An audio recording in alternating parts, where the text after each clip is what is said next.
এটা হলো আমার স্বামী, আর আমি আমার স্বামীকে খুব ভালোবাসি। তোমরাও কিন্তু তোমাদের স্বামীকে সব সময় ভালো রাখবে। কখনো কোনো আবার কথার মাঝখানে কথা বলতে তোকে কে বলেছে? আমি ভিডিও বানাচ্ছি তো। দাঁড়া চুপ করে, হাতটা কে দেবে? চুপ করে সোজা হয়ে দাঁড়া, হাতটা নিয়ে ওদিকে তাকাও। দাঁতটা বার করবি কি? হাসো।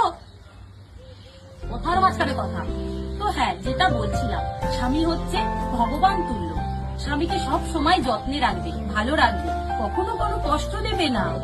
আবার কথা সুয়ারের বাচ্চা, কথার মাঝখানে কথা। ভিডিও বানাচ্ছি তো, চুপ করে দাঁড়াতে কি হচ্ছে? দাঁড়া চুপ করে, হাতটা কে নেবে? ওদিকে তাকা, হ্যাঁ।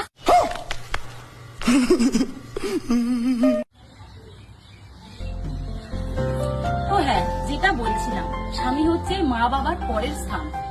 যে আমাদের জন্য অনেক কষ্ট করে, তাকে কিন্তু সবসময় ভালো রাখবে, যত্নে রাখবে, কখনো কোনো কষ্ট পেতে দেবে না। কিন্তু আবার ঘরের বাচ্চা বোকা চোদা, কত কিসের কথা? আমি ভিডিও বানাচ্ছি তো, মাথাটা গরম করে দিচ্ছে। কিসের কথা? কি বলছিলে? ভিডিও বানাবো তারপরে সব কথা। ওদিকে দাঁড়া, ওদিকে দাঁড়া, হাতটাকে দেবে, হাসো, ওদিকে তাকা। চেইন দোস্ত। তো হ্যাঁ, যেটা বলছিলাম,